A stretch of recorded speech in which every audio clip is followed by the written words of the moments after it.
¿Alguna vez te has preguntado por qué, aunque trabajas, te esfuerzas y haces las cosas lo mejor que puedas, parecen que no avanzas?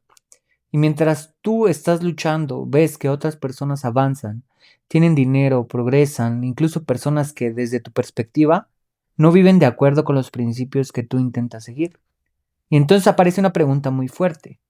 Dios, ¿por qué a ellos sí y a mí no? Quiero hablar de esto desde lo que dice la Biblia. Primero, hablemos del dinero. La Biblia no dice que tener dinero sea malo. Abraham, por ejemplo, era un hombre con muchos recursos. Génesis 13 dice que tenía ganado, plata y oro. Entonces, ¿cuál es el problema? El problema no es tener dinero. El problema es cuando el dinero empieza a tenerte a ti. Primera de Timoteo 6:10 dice que el amor al dinero es raíz de muchos males. Y Jesús fue todavía más directo. En Mateo 19, cuando habla con el joven rico, Jesús dice, es más fácil que un camello pase por el ojo de una aguja que un rico entre el reino de los cielos. El reino de Dios, perdón. Pero fíjate en algo importante. Jesús no está diciendo que una persona rica automáticamente está condenada. Está hablando del peligro de poner nuestra seguridad, nuestra identidad y nuestra confianza en la riqueza. ¿Por qué puedes tener mucho dinero y depender de Dios? Y también puedes tener poco dinero y estar completamente obsesionado con él. Por eso el problema está en el corazón. Y aquí aparece una palabra muy importante: contentamiento. ¿Y qué significa contentamiento? No significa dejar de tener sueños. No significa decir, bueno, así me tocó vivir y ya.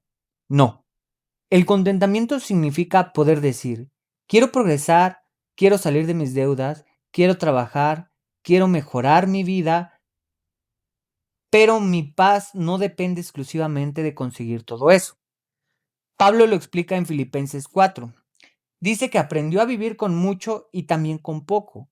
Eso significa que el contentamiento se aprende. No necesariamente nacemos con él.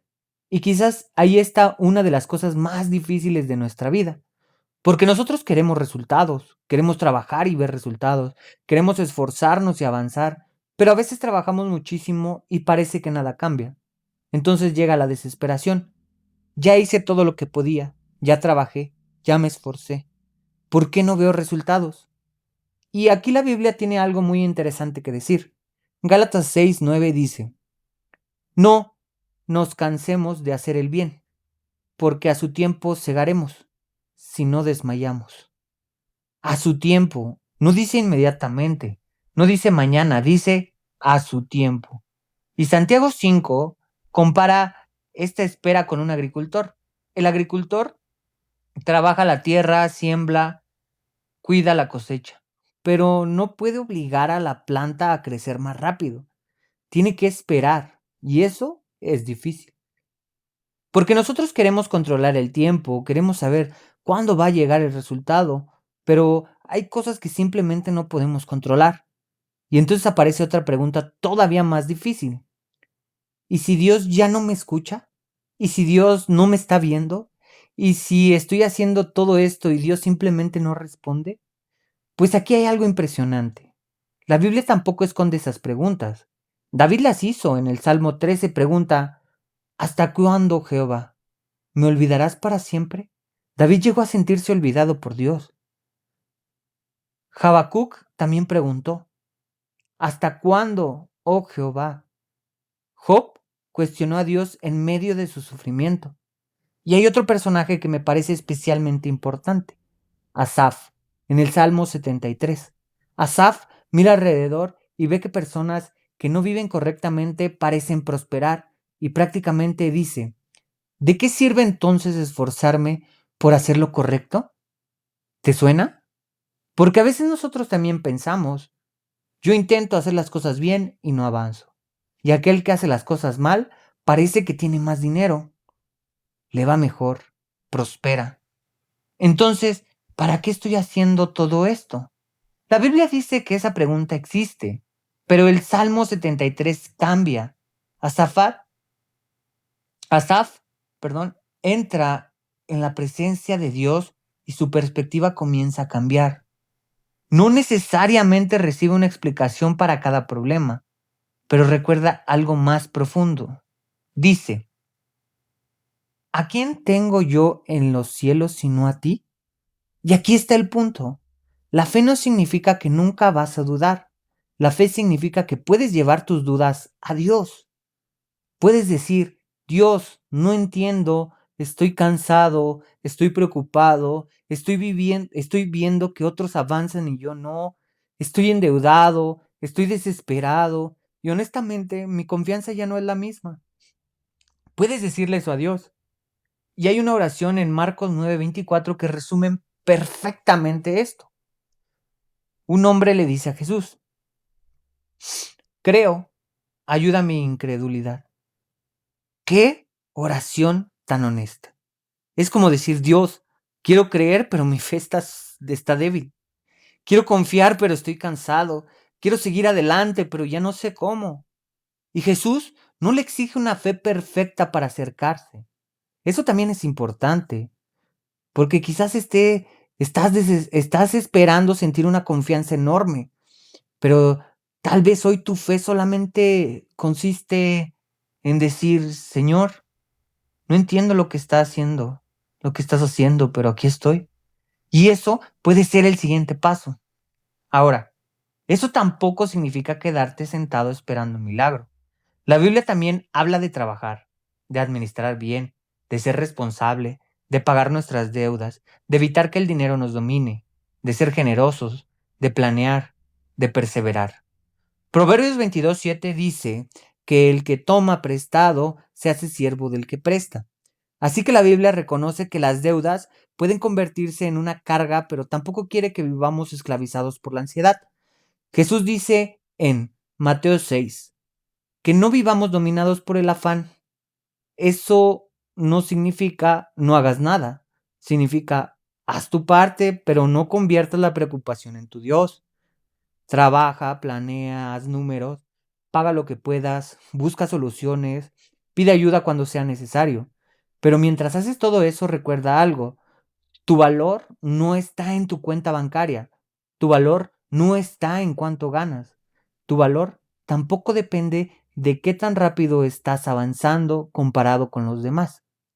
Porque quizás estás mirando la vida de otra persona y diciendo, ¿por qué él sí? Pero solamente estás viendo una parte de su historia. Y, sobre todo, estás comparando tu proceso con el resultado visible de alguien más. La Biblia nos llama a otra cosa: fidelidad, seguir haciendo lo correcto aunque todavía no veas el fruto, seguir trabajando aunque todavía no veas la cosecha, seguir confiando aunque tengas preguntas y aprender contentamiento mientras sigues luchando por tus objetivos. Entonces, si hoy estás preocupado por dinero, si tienes deudas, si sientes que trabajas muchísimo y no avanzas, y ves a otros prosperar y te preguntas, ¿por qué tú no? Si incluso has llegado a pensar, Dios, ¿dónde estás? Quiero decirte algo. No eres la primera persona que ha sentido eso. David lo sintió, Habacuc lo sintió, Job lo sintió, Asaf lo sintió, y la Biblia no los presenta como personas sin fe simplemente porque tuvieron preguntas. Presenta personas que llevaron sus preguntas delante de Dios. Así que quizás tu oración hoy no tiene que ser perfecta. Quizás solamente tiene que ser, Señor, no entiendo. Estoy cansado. Quiero seguir adelante. Quiero salir de esto. Quiero progresar. Pero ayúdame a no poner mi confianza solamente en el dinero. Enséñame a trabajar con sabiduría. Enséñame a ser responsable. Enséñame a tener contentamiento. Y sobre todo, ayúdame a confiar en ti aunque todavía no vea el resultado. Porque quizás la verdadera meta no es solamente llegar a tener más. Quizás también es convertirnos en personas capaces de recibir más sin que eso nos aparte de Dios. Y mientras llega la cosecha, seguir sembrando, seguir trabajando, seguir orando y seguir caminando, aunque hoy solamente puedas dar un paso. Ahora voy a tratar de ser un poco más profundo y vamos a ver desde otra perspectiva un poco más profunda todo lo que estamos diciendo, ¿no? Primero empezaremos con la trampa de la comparación y el misterio de la prosperidad. En el Salmo 73, Asaf tocará siempre una fibra sensible en el ser humano porque retrata una injusticia percibida, la prosperidad del limpio frente a la aflicción del justo, la ilusión del escenario ajeno. Cuando nos preguntamos por qué ellos sí y a mí no, cometemos un error de perspectiva. Comparamos nuestro detrás de cámaras con el escenario del otro. Vemos los ingresos, el coche o el estilo de vida ajeno, pero no vemos sus vacíos emocionales, sus crisis familiares, su falta de paz o el precio ético que pagaron por ese resultado. Confundimos abundancia con bendición. Traer dinero no es sinónimo de aprobación divina, así como pasar por una racha económica difícil no es sinónimo de castigo. La materia es neutral, el carácter con el que se maneja es lo sagrado. El viraje de Asaf, entrar al santuario. Asaf no resolvió su dilema racionalmente, lo resolvió cuando cambió de atmósfera. En el Salmo 73:17 dice: hasta que entrando en el santuario de Dios comprendí el fin de ellos. El santuario representa el espacio de la perspectiva eterna. Al mirar desde arriba, Asaf entendió que la riqueza sin Dios es un terreno resbaladizo. La verdadera pregunta no es cuánto tienes hoy, sino en qué te estás convirtiendo mientras lo consigues. Segundo, la ley de la siembra, la cosecha y el factor tiempo. Vivimos en la era del consumo inmediato y los algoritmos de gratificación instantánea, lo que vuelve el concepto bíblico de la espera algo casi intolerable. Proceso agrícola bíblico es la preparación del suelo, la siembra, la latencia, que viene con invisibilidad, cuidado o riego o cosecha. Y dentro de esta parte entra la fe. La fase de latencia, la semilla bajo la tierra, ¿no? Cuando el agricultor siembra, pasa un tiempo considerable en el que nada parece estar ocurriendo en la superficie. Sin embargo, bajo la tierra la semilla está rompiendo su cubierta y echando raíces profundas. Si la planta creciera antes de echar raíces, el primer viento fuerte la derribaría. A veces el estancamiento visible no es abandono de Dios, es desarrollo subterráneo. Dios está construyendo el sistema de raíces, carácter, humildad, criterio, administración, capaz de sostener el peso del éxito futuro. El peligro del atajo. Intentar forzar la cosecha antes de tiempo lleva a decisiones financieras o éticas desesperadas, deudas desmedidas, negocios dudosos, atajos morales. La promesa de Gálatas 6:9 requiere un ingrediente no negociable: no desmayar. La perseverancia no es solo resistir, es mantener la actitud correcta mientras se espera. La teología del clamor honesto, la fe que no se disfraza. Existe el mito de que el cristiano debe mostrar siempre una fe inquebrantable, optimista e impasible. Sin embargo, la Biblia está llena de lamentos sagrados. Personaje David, Salmo 13. Clamor: ¿hasta cuándo me olvidarás? Lección bíblica: Dios soporta tu frustración, no necesita que le mientas sobre cómo te sientes. Personaje Jabacum. En Jabacum 1, clamor o pregunta, dice: ¿por qué me haces ver la iniquidad? Lección bíblica: la duda expresada en oración es un acto de fe, no de incredulidad. Personaje, el padre del muchacho, Marcos 9. Clamor o pregunta: creo, ayuda a mi incredulidad. Lección bíblica: Dios responde a la vulnerabilidad sincera, no a la perfección religiosa. La diferencia entre dudar de Dios y dudar con Dios. Dudar de Dios es darle la espalda y alejarse porque las cosas no salieron como esperabas. Dudar con Dios es llevarle tus pedazos rotos, tu libreta de deudas, tu cansancio y decirle: no entiendo nada, me siento estancado, pero elijo no irme de tu presencia. Dios prefiere una queja honesta en la oración que una alabanza falsa por compromiso. 4. Redefiniendo el contentamiento y la verdadera capacidad.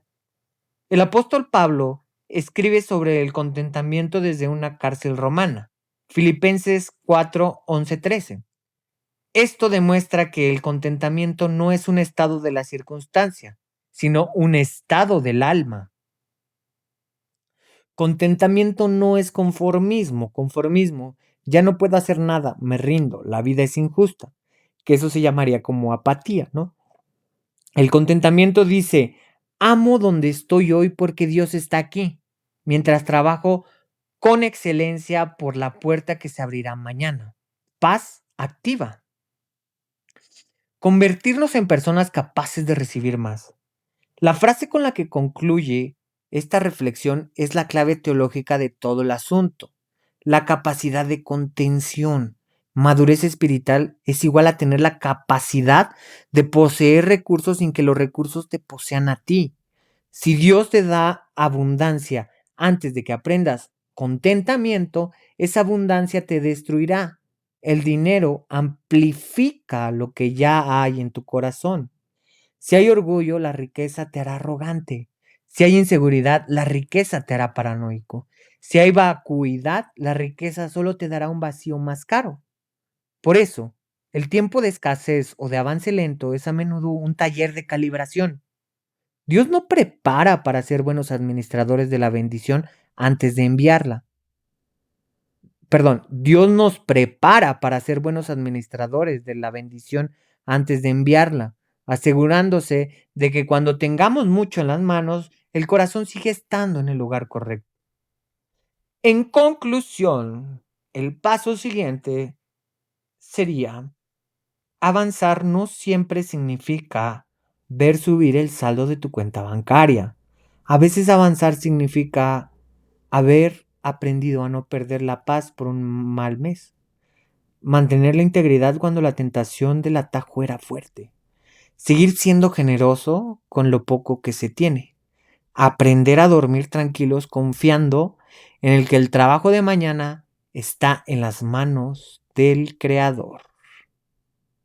Con eso sería todo. Muchísimas gracias por escucharme. Que Dios los bendiga. Y si les gustó, pues dejen sus like, compartan. No sé qué tengan que hacer. La verdad, esto lo hago por puro amor al arte, porque no gano nada. Que Dios los bendiga y aquí estamos.